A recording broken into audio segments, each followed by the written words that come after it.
excision. Interlesional excision involves wide unfold roofing of the lesion through a cortical window by careful abrasion of the surfaces with high-speed burr and local adjuvants such as phenol, methyl methacrylate, or liquid nitrogen. These adjuvants are controversial because firm evidence for their effectiveness is lacking. En bloc of wide excision is typically reserved for stage 3 ABC, in extremely extensive bony destruction or with pathological fracture. Reconstructive option after wide excision includes structural allografting and reconstruction with either endoprosthesis or allograft prosthetic composites. Interlesional excision may also be used around joints and other vital areas to try to preserve function. The defect may then be filled with some chips, bone, strut, other supporting material to the strength and to enhance sealing of the excised area. Bone cement may also be used, although the effectiveness of this thermal property is causing bone necrosis has been questioned in the literature. Abbas, time is over. Can you summarize your? Only a few slides. Only 1 or 2 slides. No. Carry on. PMMA does have the benefit of rendering a large lesion mechanically sound and make it easier to recognize a local recurrence. If PMMA is used in subchondral location, the joint surface should be protected by cancellous graft or gel foam placed before the cementation. Low dose radiation that has been discussed in the last lecture. Organ beam coagulation has also been used as in a preliminary study.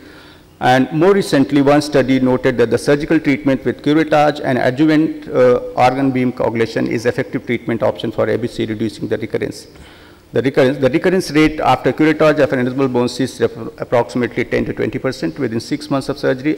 It is unusual after 2 years. Recurrence has been correlated with the age younger than 15 years, centrally located cyst, and incomplete removal of the cyst cavity content. The recurrent cyst can be treated with the same approach as the primary lesion. Thank you very much. Thank you very much, Abbas. Any question, any doubt from the hall? So one question from the dais is to all the speakers is this: is there is any significant difference in putting the bone graft in giant cell treatment tumor in a packed manner and in an unpacked manner? Packed manner means, pack forcefully it into the cavity. Sometimes they use the osteotome or some pressure or like that, or thumb vigorously. So is there any, Dr. Anil, please, first. As we are also doing the same work.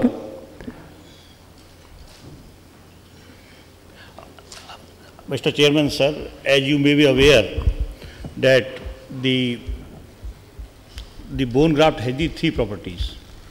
They are osteogenesis, osteoconduction, and the osteoinduction. Right. So, to complete, and we are aware now that the formation of the new bone occurs, and that is by the scaffold transmission. The bone grows on the scaffold. If there is the defects, if you fill the cavity loosely, then there will be the delayed healing, and the bone that will be formed, that will not be perfect. Okay. So, to complete transmission of the bone on a scaffold, there must be the continuity. If there is the one portion of the bone is remaining and it is loosely packed, then the scaffold transmission will not occur properly. Thank you very much, sir. We always, and it is written in the literature also, that they must be densely packed. Okay. Even in the, we are using the hydroxyapatite, we are using the allografts, we always show that there should not be any void for the better transmission. Yeah. Thank you, Anil. Yes, sir, Dr. Vijay. Yes. Khorwal, sir, what do you want to say? This is the same answer. Thank you very much, sir. Thank you, Abbas. Thank you, Gyanesh, sir, and the audience. The session is over. Now the next session is in the side hall, valedictory session.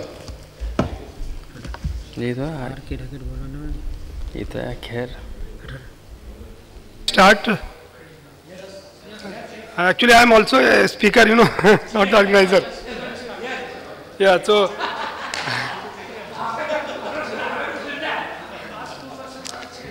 No, I'm just calling the picture. Yeah. Yeah, big job. This session of Dr. R.K. Thakar, I think, spoken about. Dr. Tribhuvan Singh, is it here? Next is trauma debate on fracture shaft humerus. Dr. Arun Kapoor and Dr. Chanak is the chairperson. Yeah, Dr. Thakar, आपका हो गया है? Yeah, okay. Dr. Tribhuvan Singh and chairman for this session is Dr. Arya and Dr. Rahul Khare. So why not you start, sir, please?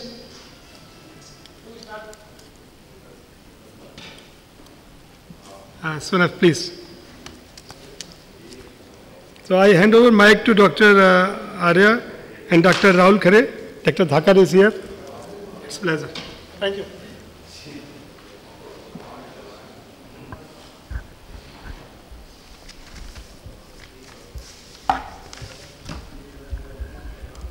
Good afternoon. We are already late, I suppose, because of validity function, and there's no local host, so let's start in time. I am Dr. Arya and my co-host Dr. Rahul Khare. We must thank organizer for giving us this opportunity. Without delay, we'll start with the first topic. I'll invite Dr. R.K.S. Thakar, and we'll be talking on fracture osteosynthesis in femoral neck fracture in adults. Quite a controversial topic, though very common injury we normally see day to day. Quite controversial. Let's hear Dr. Thakar with us. Good afternoon, everybody. Thank you very much, Chairman, sir. See, the epidemiology of fracture neck femur is bimodal distribution. This is common in elderly and doubled by the every decade after age of 50. Higher incidences in white population, and there are some factors related like smoking and small body size, excessive use of caffeine, alcohol. But in young, it is always due to high energy trauma. This is different in adults because younger patients have an active life, high functional demand, minimum medical problems, and good bone quality. There are some characteristic difference in fracture neck of femur. The osseous vascular anatomy, as we all know, mechanism of injury, especially in adults, it is due to high energy trauma, and fracture pattern. Then goals of treatment are different.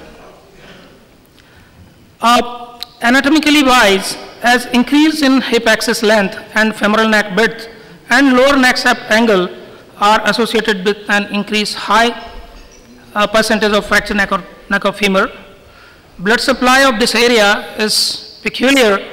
There are three main channels through which this femoral head get the blood supply: capsular vessels, intramedullary vessels, and contribution from the ligamentum teres is very small, especially in adults. The lateral reticular vessels have a paramount importance. It supply most of the weight-bearing portion of the femoral head. These vessels, they may get damaged at the time of fracture. Krager described the greater fracture displacement is equivalent to the greater risk of reticular vessel disruption. And Woodhouse studied about the tamponade effect of the blood in intact capsule. Then this every fractures require classification system. Rajan et al. Discussed about the anatomical classification, and he stated in any event the location of intracapsular fracture has not been shown to influence management or outcome. But Gardner classification is well accepted. This is basically a staging system. Stage 1, this is valgus impacted fracture, incomplete. Stage 2, complete non-displaced. Stage 3, partially displaced, but a trabecular pattern remains intact. And stage 4, it is completely displaced. Frentzen et al. Reported in JBJ's 1988, this Gardner classification system have a poor inter-observer reliability, and it modified in two groups, a non-displaced group, Gardner 1 and 2, and displaced group, Gardner 3 and 4. Powell's classification is also important, and this is especially important in adults. Parker reported an injury in 1998. The Powell's classification has not been shown to be reliable either in describing the fracture or predicting the outcome. Swantowski in JVJ's 2008, he reported this is more relevant for the younger patients. AO classification, Bundle et al. Found a very poor level of arrangement within the subdivisions of this classification, and it is not useful for the treatment purpose as well as for the outcome. As Chairman Sir mentioned, this is a biggest problem and biggest challenge for the orthopedic surgeon. The fracture neck of femur is always and still remains a challenge because high chances of osteonecrosis and non-union. This is ranging from 12 to 86%. This leads to collapse of the femoral head and ultimately osteoarthritic changes. There are a lot of processes devised for like salvage processes like osteotomy, osteosynthesis, but high failure rates. Arthroplasty, this is not ideal for young adults. So goals of treatment to preserve the femoral head, avoid osteonecrosis, and achieve union. Age-wise, there is no age bar for osteosynthesis. A prospective randomized study of internal fixation versus cemented hemiarthroplasty versus total hip replacement. This is published in OTA 2002 by Keating, and he found the THA group gives the best functional outcome in adults. There are very important variables, but two are paramount importance, like anatomical reduction and stable internal fixation. A closed versus open reduction, a roll-up capsulotomy, timing of surgery, and method of fixation remains debatable.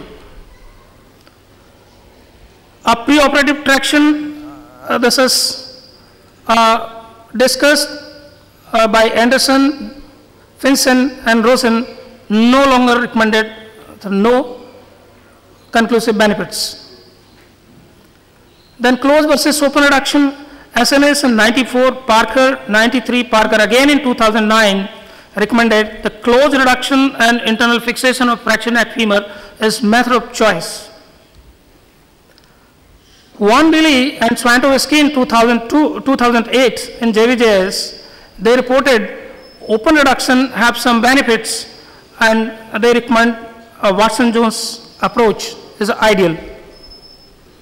Gautam in 98, Graber 93, Bray 97, and Macaulay in 2007, they argued that the open reduction allow an accurate and anatomical reduction under the direct vision, and it gives the better rate of union.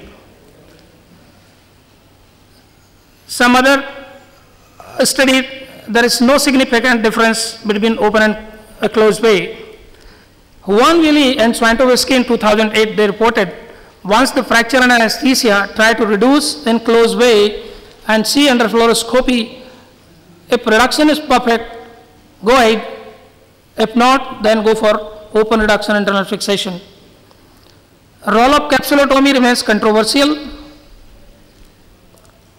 Even Miranda, he reported in 97, he suggested that the osteonecrosis may be a result of vascular damage that occurred at the time of injury and not of the tamponade effect.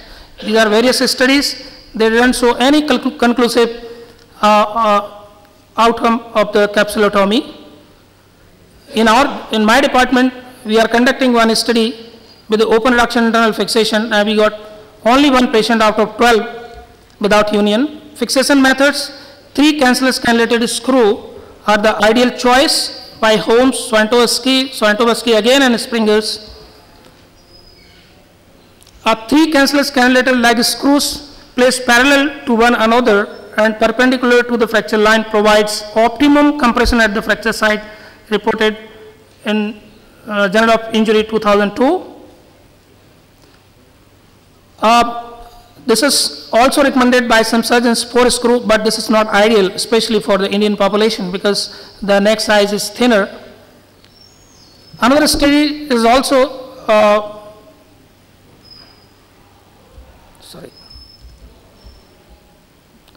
see, inverted triangle configuration is ideal for putting 3 screws.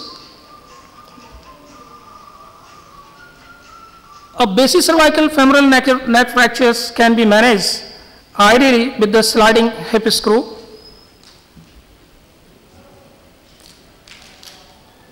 Blair et al., they recommend the sliding hip screw for the basic cervical femoral neck fractures. They found that the derotational screw location to the superior to the sliding hip screw does not enhance any fixation, but we recommend still because it prevents the rotation of the femoral head at the time of putting the sliding screw. Various biomechanical studies, they showed the sliding hip screw is a better implant and better choice for the femoral neck fractures in adults.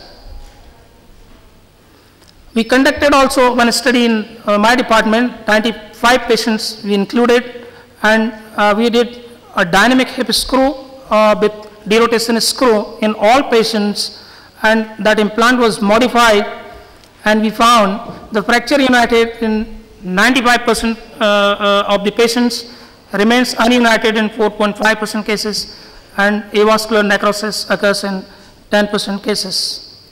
Timing of surgery also remains controversial, but this is an emergency situation, and surgeons should try to operate upon or fix it as soon as possible. So, since multiple factors are related to the avascular necrosis, it is difficult to come to a final conclusion regarding the timing of surgery. Until conclusive data are available, we recommend that surgery should be done on urgent basis. Thank you very much. Thank you, Dr. Thakur. The topic is so wide, there are a lot of controversies. Our speaker has tried to cover a lot of things, including preoperative traction down to time of surgery. I thank you very much. Question and answer will be at the end. Let the second talk be over. Yeah. We'll ask for a second.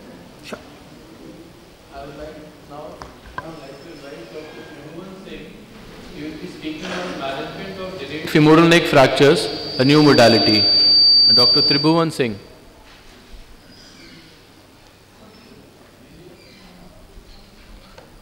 Is Dr. Tribhuvan Singh here? Okay, if he is not there, then if there are any questions for Dr. Thakur?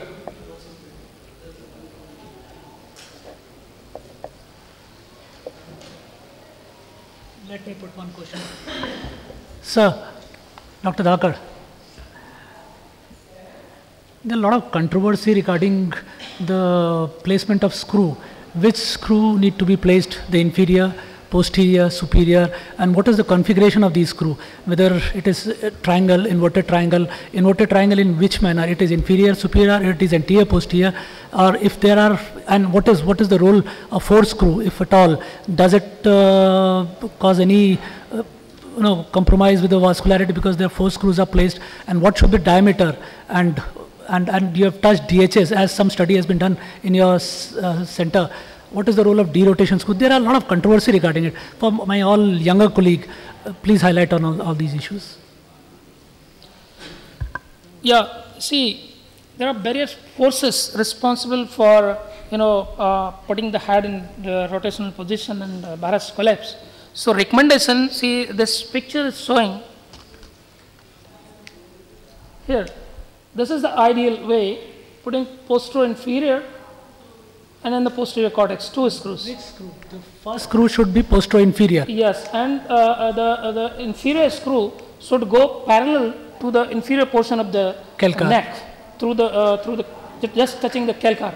So it gives good stability because the calcar area is a strong one. But as you asked about the dynamic hip screw or sliding hip screw implant, see, I personally prefer dynamic hip screw, and we also conducted one study. See, it's an angle stable device. So there is no toggling on the lateral cortex of the femur. And one more difficulty with 3 screws, putting them parallel is very difficult. Technically it is difficult. As I mentioned, we modified the implant, we reduced the thread size, we reduced the core diameter of the screw, so that sliding screw as well, one cancellous cannulated screw, both, if we add both, this is even less with the diameter of 6.5 mm cancellous cannulated screws. And it is, as I mentioned, it is angle stable device, and it fails in compression in one direction. There is no toggling on the lateral cortex, so chances of union or union rates in my series are very high. But literature, as far as both, there are a lot of literature comparing DHS and screw. Ultimately, the conclusion is that both of them are possibly similar as far as the final result, final outcome is concerned. There are little controversy about the subcapital fracture. Basic cervical, possibly whatever you may do, results are equally good. Transcervical, yes, the cancellous screw or DHS, possibly both may give you similar. Subcapital is one area because placement of DHS in subcapital fracture, and especially with some comminution, I think that is the area, that is a gray area, I would say. You need to cross your threads across fracture site, still have to have hold and without penetrating into the head. I think these are few technically difficult area. What do you will suggest on it? Perfectly sure. You know, the fractures, subcapital fractures, they are a big challenge, especially in adults. It's a biggest challenge. But see, as I mentioned, where I use this sliding hip screw in subcapital fractures, I modified the implant, and the thread length is lesser in comparison to the normal SHS screw. And at the time of insertion of SHS screw, first I put the one derotation screw. So Yeah. it prevents the rotation of the femoral head. That is very important, because when you try to drill it, it is already free of all attachment, and if you drill that, everything moves. So derotation screw placement, derotation screw is mandatory. At least putting a K-wire for a derotation screw superiorly is mandatory for it. Yeah, or even, see, this is crude method, but sometimes I would do it. I put a superior K-wire and transfix to the acetabulum sometimes. But it is smooth, so it will not damage much. Thank you very much. Thank you. Any other question? Thank you.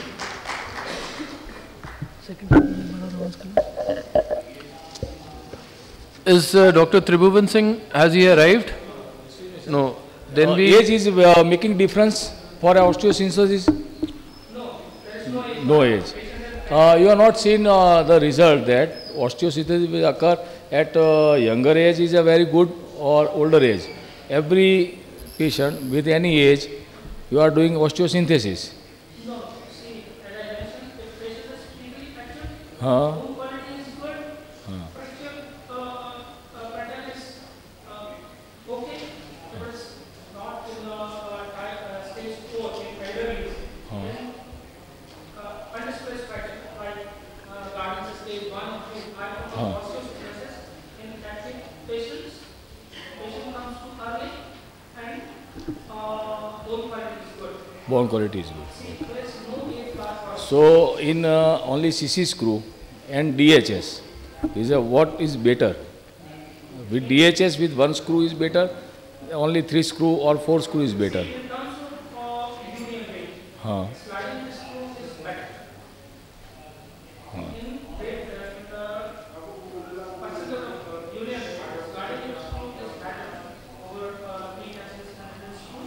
But avascular necrotic changes are not in the hands of Surgeon. surgeon. And one more thing, those defects that they have not posterior condition. Where we can Okay, thank you. Sir, if the results of say sliding hip screw with derotation are better in subcapital, transcervical, and basic cervical, then why are we continuing with the cannulated screws still? Sir, I never mentioned the SHS is better than certified defective is better than this pre-cannulated screw. As I mentioned, I quoted from papers, some studies, because this is an stable device, as I mentioned, and it bears sliding weight and it provides compression to the side. Chances of removing is negative, but the vascular network changes and nobody can see. But one conclusion I don't want to compromise, I related in my department, 95 patients are followed. Patients are less than 20. Patients are teenagers. There is a higher rate of vascular necrosis, even in any type of disease. What I am trying to say is vis-a-vis cannulated hip screw and sliding hip screw with anti-derotation screw. So, which is better in say basic cervical? We all know that DHS with derotation screw is better, transcervical may be better, but in subcapital, I am talking of a young patient coming to you within say 24 hours and undisplaced fracture, not much displaced. So, would you like to go with DHS and derotation screw or cannulated? Ideally, pre-cancerous cannulated screws are better for certified defective. But if you have expertise, if you have modified implant, less than ordinary screw, yeah, then you can use it. But that's not. What is the exact length of the DHS you will go? Whether you will go for a standard 4-hole DHS or you have a special 2-hole or 3-hole DHS? See, holes in plate, they don't make a difference with the stability of the implant. You know, stability is provided by the purpose of the DHS plate. So two screws are good enough. If you put it in right way, if you flush the plate in right way, the little parts of fever. Again, then modified 2-hole plate is more than sufficient. You can use 2-hole plate, 3-hole plate. 3-hole is better.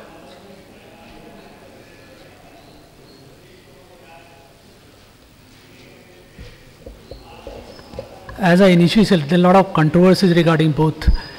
People should not take a message from here that this implant is better than the other implant. It is very individualized.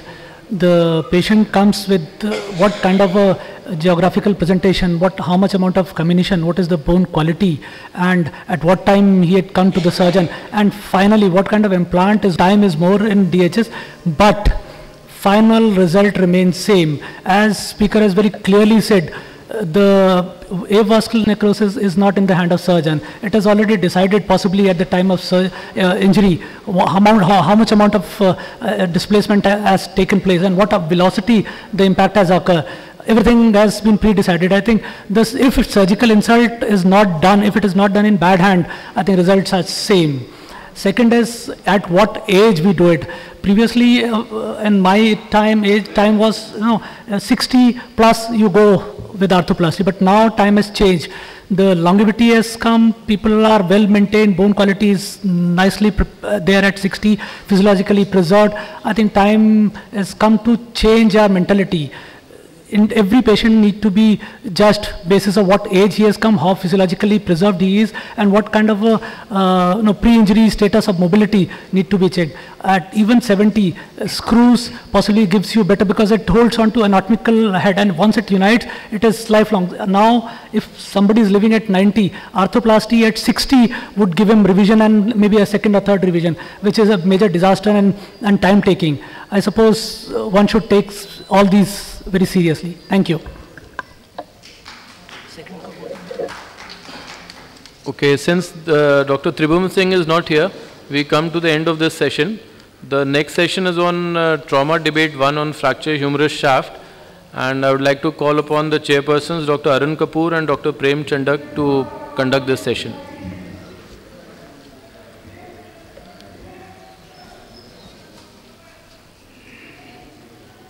Anybody is here?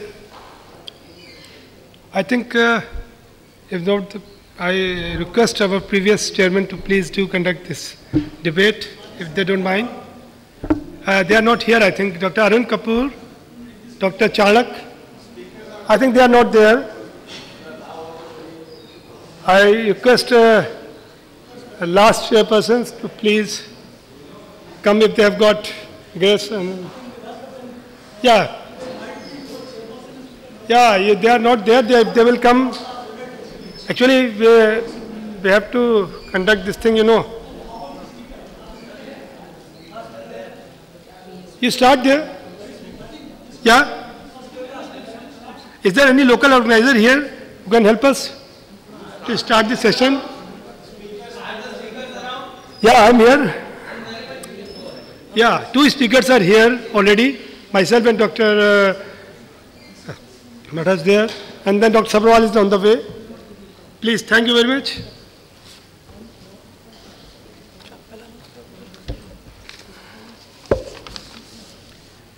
The first lecture in this session is on fracture humerus shaft plating by Dr. Neeraj Jain. Thank you, Chairperson, respected Chairpersons, and dear friends. We are all here to have a good topic and good debate on fracture shaft of the humerus. And the topic is plating versus nailing, and of course what is the role of hybrid external fixator along with these 2 things. My role is to answer this question. In fracture shaft of the humerus, why plating? To answer this, before answering, I would like to have you look some case scenario. This is a fracture shaft of the humerus where the fracture is there, and along with the shaft fracture, the line is going inside the joint or the intra-articular extension. Another case where there is a very narrow canal, especially in the distal fragment. Another case scenario, old case of the shaft humerus fracture with lot of osteoporosis. Another case scenario, here this lower 1/3 fracture, close reduction was tried, and after reduction it was found that there was a development of radialar palsy post-reduction, and this radialar palsy is increasing day by day. Another case scenario, fracture shaft humerus involving the very lower part of the shaft of the humerus. Friends, so in these type of scenario, the question is, what should be the treatment? And obvious choice, I'm sure, here will be plating. So, as in the first case, we did go posteriorly, open reduce it, and put up a plate on the posterior surface, a DCP. Another case where there was a narrow canal in the distal fragment, we went in by the posterior approach, and then again here we did a locking plate. Another third case where there was ununited case, old case with severe osteoporosis, here we did bone grafting, and then we put a locking plate over a posterior surface.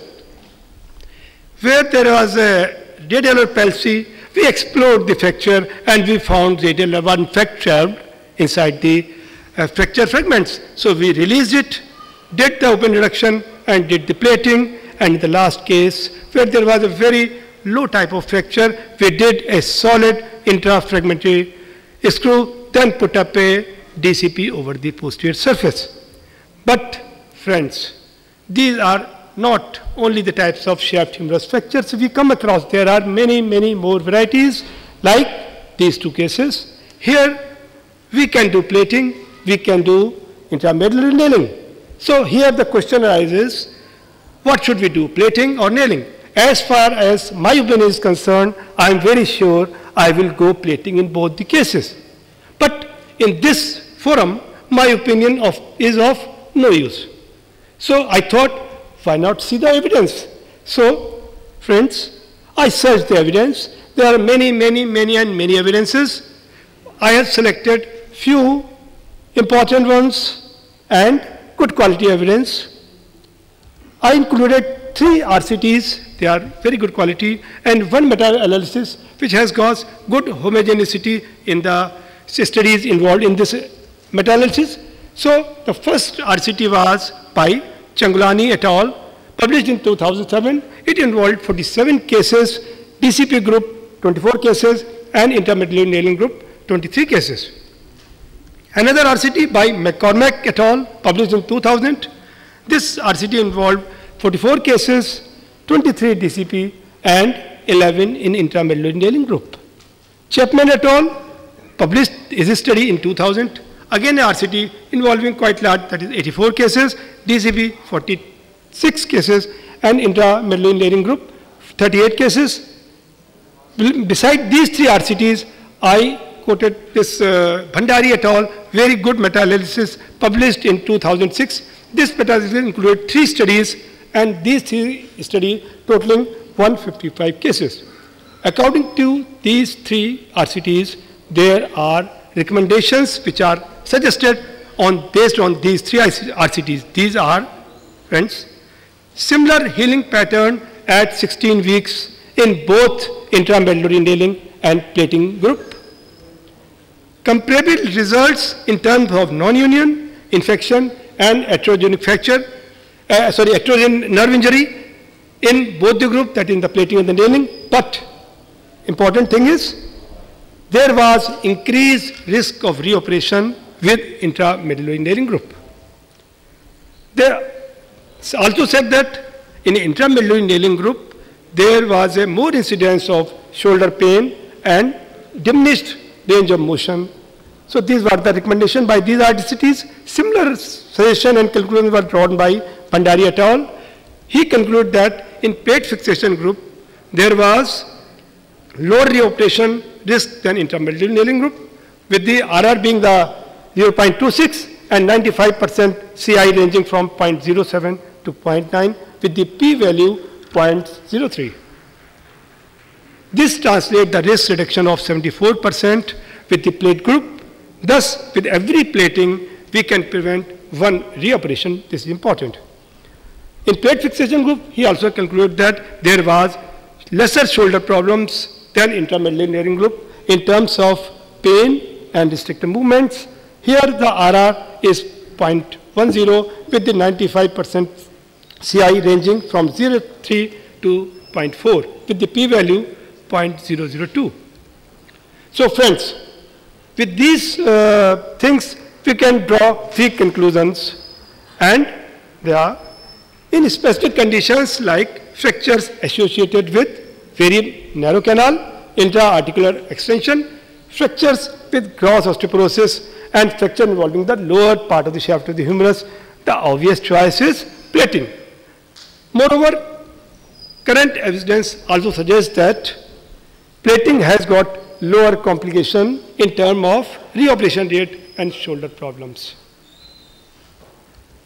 So friends, next time whenever you see a fracture like this, I'm sure you will do the same which I did. I went in through the posterior approach, isolated the radial nerve, went in, reduced it, and fixed with a locking plate, and got this type of good fixation. And in the end, perfect union and perfect function of the shoulder and elbow joint.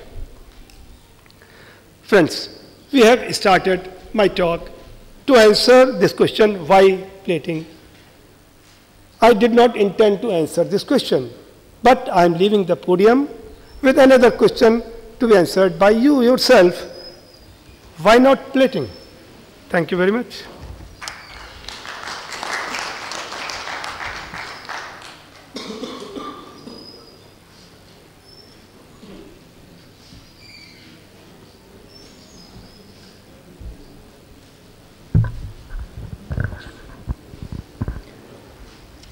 Friends, we have heard about plating. Let's hear about nailing. I would like to invite Dr. Ravi Sabharwal.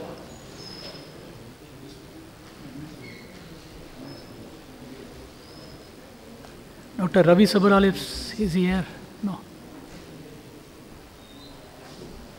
Let me invite the third speaker, hybrid fixation of humeral shaft fracture, Dr. Lokesh Maratha.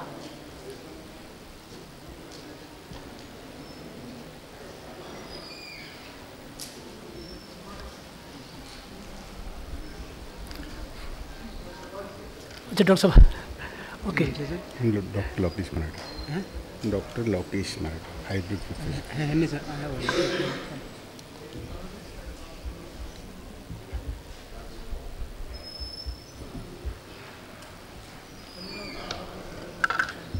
Good morning, everybody. The debate is between the plate and the intramedullary fixation. But I will be highlighting that a hybrid fixation can be done in difficult situations. This is my innovative work. Not much work has been done, and that's why I will leave the question that in difficult problems, when you cannot go for plating or nailing, in certain situations, you may go for an innovative method of stabilizing and fixing the fracture shaft of humerus. It is hybrid fixation. Hereby, I must tell that this is not the hybrid fixator. It is the modality of hybrid fixation when we mix two types of fixations. That is external fixator along with the intramedullary rod. Friends, my inspiration is Dr. Joshi, and everybody knows about him that he was known for his innovative work. He inspired me to go for innovative work when you are in trouble. Joshi's external stabilization system is versatile and can be employed as hybrid fixation of complex long bone fractures. I have used this method widely in humeral shaft fractures, but I have tried it in other long bones as well.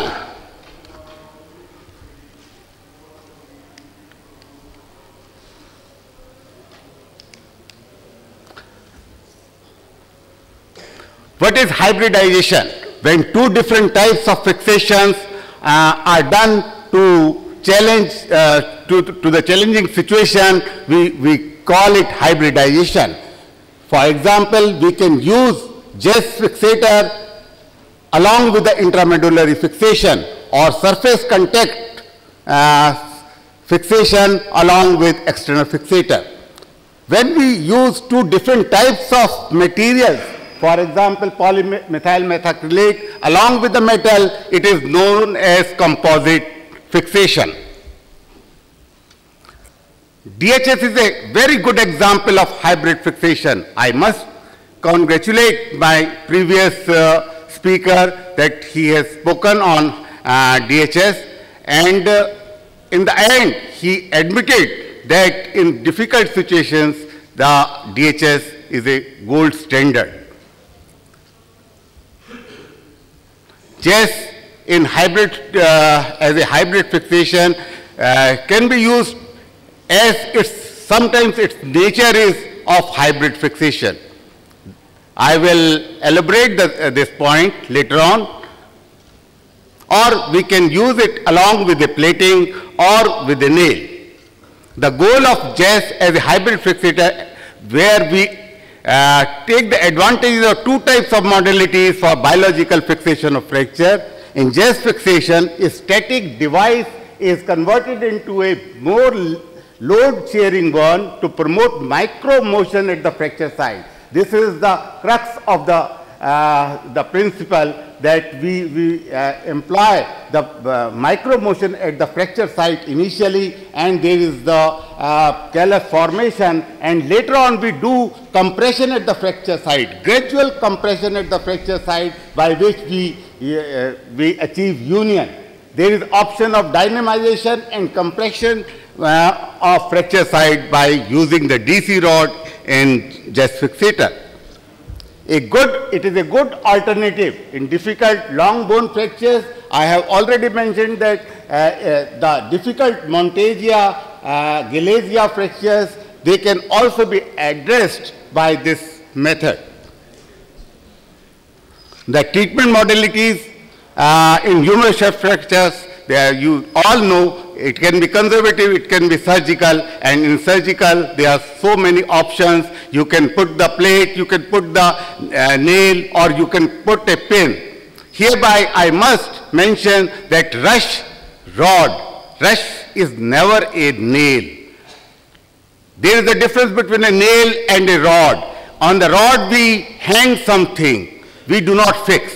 If we will use the rush rod as a fixing device, we will fail. But if we understand that rush is a rod and we can hang something and later on we have to stabilize the fracture by some other modality. Rush has used his rod not simply as a fixing device. He always supplemented, augmented it with a plaster. That's why he had very good results in long bone fractures by the rush rod. But we failed in that principle and we use rush rod as a fixing device, and that's why it has become obsolete now. Now we can use this simple implant along with some other modality of stabilization and we can achieve very good results.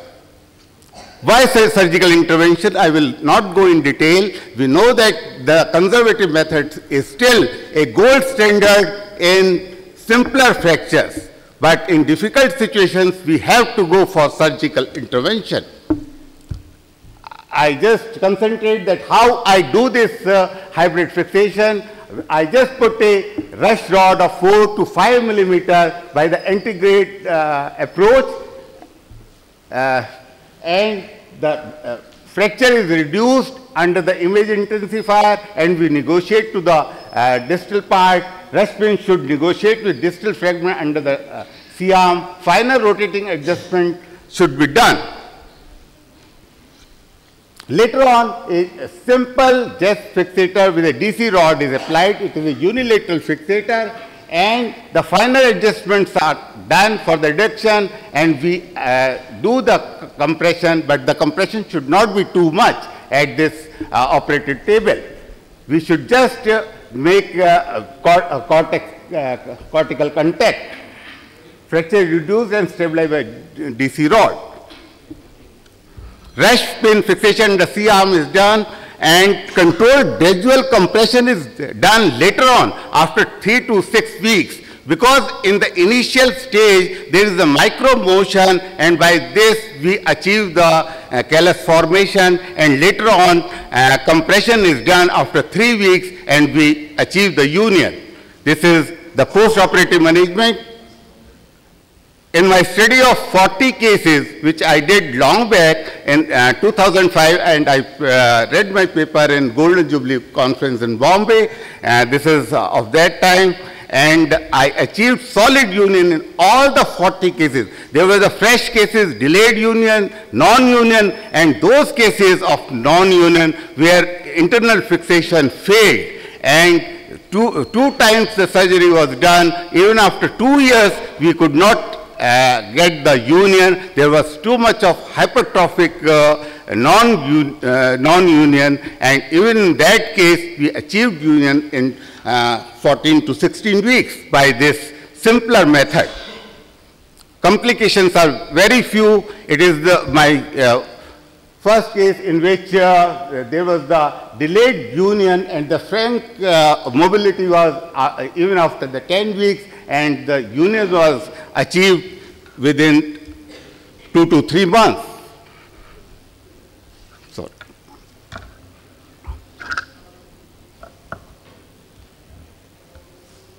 Yeah.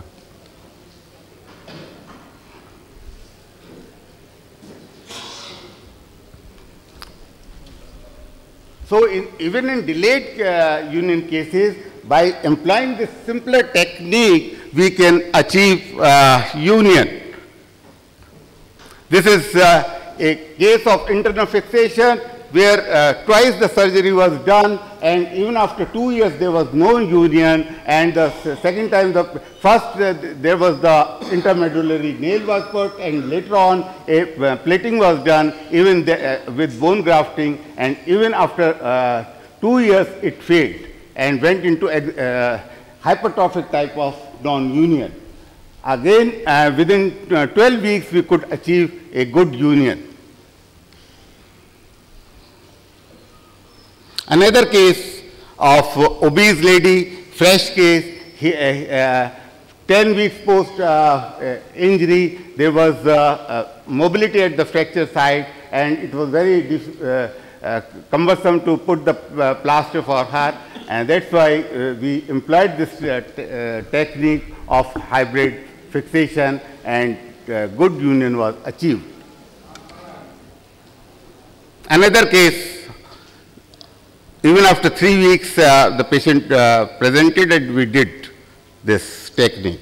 Another case of 8 weeks delayed union, where union was achieved. Another case where it was very unstable type of fracture, so too much of soft tissue injury, and this technique was employed. Hybrid fixation can be employed even for the tibial shaft fractures. I just give an overview of this. In 80 years old man, compound injury, there was a compound injury and the soft tissue was not good. In that case, again, I employed this technique of doing hybrid fixation. This was one option to go for it, and I could achieve good results. Galesia fracture, Montagia fractures, these are the other examples of hybrid fixation. Just can be employed as a hybrid fixator. Here, intraosseous, these pins are the intraosseous pins, and that's why it is one modality of stabilizing, and this is the fixator outside, and these pins are incorporated in the fixator. That's why this is hybrid construct. Rush rod with Jess in humerus shaft, are they really advantages over other methods? Certainly yes, in difficult situations where we find that other modality of treatment may not give good results. Flexible IM rod do not provide rigid fixation, fracture shortening is not prevented, nor do they control rotation, but these shortcomings are overcome by employing Jess along with IM fixation. Friends, this technique is technically very less demanding, and at the same time it gives encouraging results. I conclude Jess has been used as one modality in hybrid fixation in long bone fractures due to its simplicity, least invasive nature, lightness, economy, and above all, providing biological fixation in complex situations. Friends, time does not stand still. Even the most hallowed concepts must give way to better ideas. This study proves versatile application of Jess along with IM intermedullary fixation. It is a useful alternative method for the fixation of fractures and opens a new concept in fracture management of complex injuries. Thank you very much.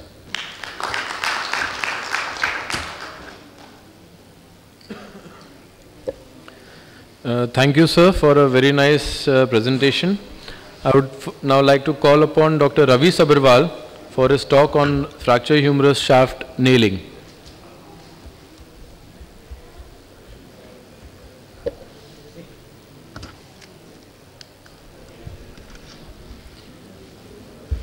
Respected chairpersons and dear friends, very good afternoon to all of you. I'm standing here before all of you to justify the role of the interlocking nailing in fractures of the shaft of the humerus, irrespective of the site, irrespective of the type of the situation, which I'll try to justify in next 10 minutes. As far as fractures of the middle of the shaft of the humerus are concerned, there lies a choice between nailing and plating. Both give equally good results, whether we do plating in such cases or we do nailing. And you can see here that in this case the locking bolt was out, but it worked as a simple nail and then the fracture united with good results. So we can have comparable results of nailing and plating both in the middle of the shaft of the humerus with good functional results in cases of both the cases shown to you in the nailing also.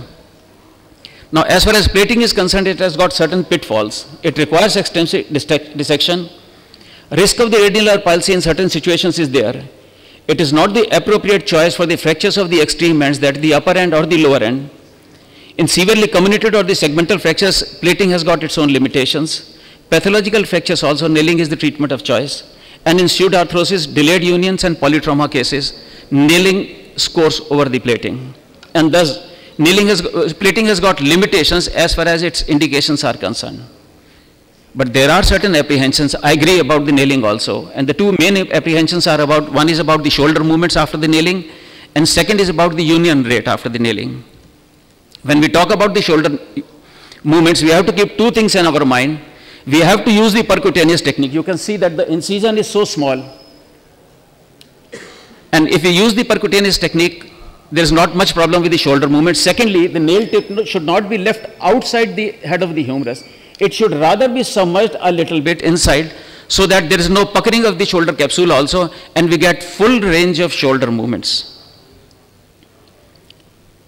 Now, second apprehension is about the union rate. It purely depends upon your nailing technique, because you have to make accurate assessment of the medullary canal. If the canal is narrow, don't hesitate to ream it, because if you don't ream the distal canal, there may be distraction at the fracture site, because when you try to hammer in the nail, the distal fragment goes away. It opens up the fracture gap. So that you have to keep in mind. There should be no fracture gap after the operation. You must use the compression device. You must know how the compression device works and must use it. It's an excellent device. And quality of implant is also important. If you use a poor quality nail, invariably it breaks, and then we have to do the revision surgeries also. Now take example of this case. This was my first case way back in 1995. I didn't know how to do the nailing. I did nailing in this case. There was a gap at the fracture site. Nail tip was out at the shoulder joint. The fracture did not unite. But still, the patient had a good functional range of movements, and she continued to use the arm till the time she passed away 6 years after the surgery. She was an old lady.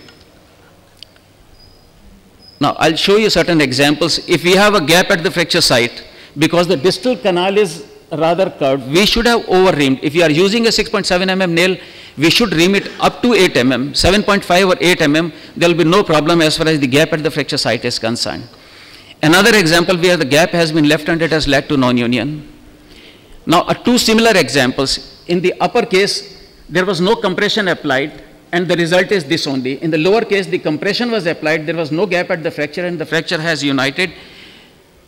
Now, if we conclude, if the incision size is small, we use a percutaneous technique with good quality of the nail, we properly use the compression device wherever it is required. And if we have the nail with the option of the end caps, because in the fractures of the distal part of the humerus, the accurate measurement of the length of the nail is not possible. We can choose a slightly smaller size nail, and then we can use the end cap of the various sizes available right from 0 to 20, and we can add to the length, and we can do the proximal locking in the area where the quality of the bone is good, rather than locking in this area where the screw is going to get loose in the due course of time. And thus, if we use the right technique, we get the excellent results, but it has got many advantages over the plating. It is a closed technique, less morbidity with early physiotherapy. Resumption of the function with a good functional result is possible.